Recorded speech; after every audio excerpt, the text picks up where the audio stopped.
It'll be one to go this time by. Coming to the green, buddy. Coming to the green. Let's go get him. Go, go, go. Dig, dig, dig. Go, go, go, go. Get your motor running. Head out on the highway.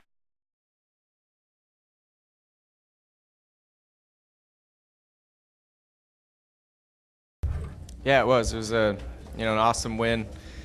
I felt like the race out there was, really competitive, and and it was a good show for the fans. I think it was exciting. The double file restarts were exciting. So, I think it was a good day for everybody, and we ended up with our first win of the season, which was really nice. It had been a while since we were in Victory Lane, and to see Richard Petty back in Victory Lane and the excitement he had on his face, as well as our entire Budweiser team, was really exciting and cool for myself. Yeah, this to me, this is a good track. It's the fans show up; they're really excited about racing and up here, and they support it. And we don't. This is the only track of this season that's flat, 1 mile, that races the way this place races. And it's nice to hit tracks once in a while that are a little bit different than the normal ones. So I really enjoy it. We've had some good runs here, and I feel like we're on a good roll right now. We've been on a roll since about Darlington. We hit on some things, and we should have a good weekend. Yeah, everybody is always working hard, and they're giving us the cars to go out there and win with, and we've made huge gains throughout the season with the car and the engine.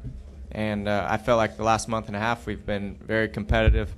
To go out and get a win like that, it's just a ton of momentum, confidence for everybody. And we had a lunch at the shop this week with all the employees who played a huge part in our victory last week, and everybody's excited and looking forward to this week. And we had 3 cars in the top 10, which is awesome for Richard Petty Motorsports, and I think that that gets all the teams excited and all the people working on the cars. So we look forward to it. I think it's going to be another good weekend, and just keep improving and making sure that we have the points to get into the chase when it comes around.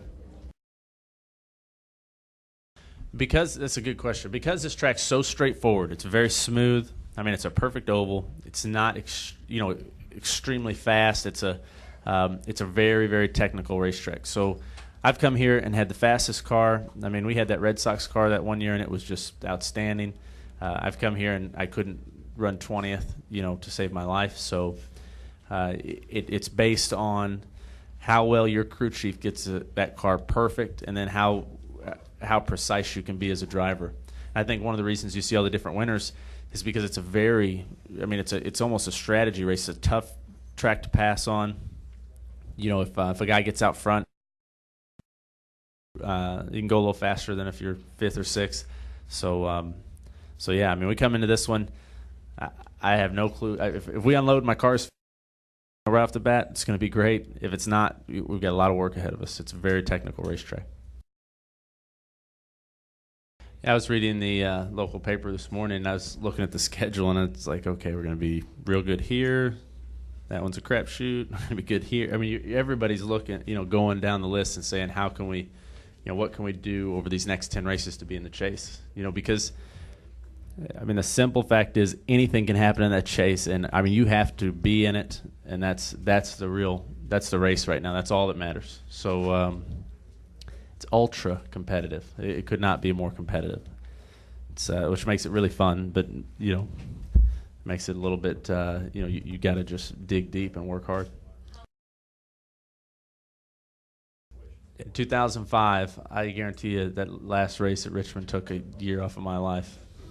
That was stressful. And then in 2007, I think we were close, to making it in, and we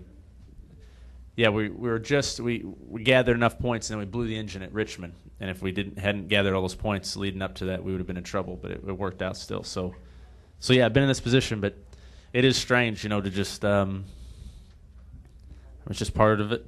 You got to go out there and get all the points you can. It's a little bit different way to race. This is NASCAR Newscast Weekend Preview Edition. The NASCAR Sprint Cup Series heads to New England this weekend for Sunday's Lennox Industrial Tools 301 at New Hampshire Motor Speedway. The 1 mile track in Loudon, New Hampshire has hosted NASCAR's Top Series since 1993 and according to David Rudiman, is a challenging stop on the schedule. You know, Loudon's a great racetrack. The place has got a lot of grip, really fast for being relatively small and flat. The place is really fast, and so you carry a lot of corner speed through that place. And it's one of those racetracks where you just, kind of manage your brake and throttle pretty well as far as, getting in and getting it slowed down and getting off the brake and trying to let the thing roll and then be able to get back to the gas early. And it is tough to pass on, but all racetracks we go to are more tough to pass on because the competition level is so steep and so tight. But again, that's one of those racetracks where you race just your tail off all day long. Several drivers are looking to step up their game this weekend at New Hampshire on Sunday, including Kyle Busch, who hopes to improve on his 2 finishes at the track a year ago. Well, we've got to look forward to it because we ran better at Phoenix this year. We had a better run there. We ran second, probably had a shot to win if we didn't get caught speeding on pit road the last stop. But this time around, feel pretty good about it. So looking forward to trying to change last year's results around and be better this year. Series point leader Tony Stewart, who leads Jeff Gordon in the Sprint Cup point standings by 84 coming into the weekend's race, leads the drivers to watch at New Hampshire based on NASCAR's Loop Data driver rating system. Stewart has a 115.6 rating over the last 8 races held at the Magic Mile, with Gordon's 106.7 rating second. Kurt Busch and Greg Biffle won last year's 2 races at New Hampshire, and the weekend also includes the NASCAR Nationwide Series in action at New Hampshire on Saturday afternoon. This is NASCAR Newscast.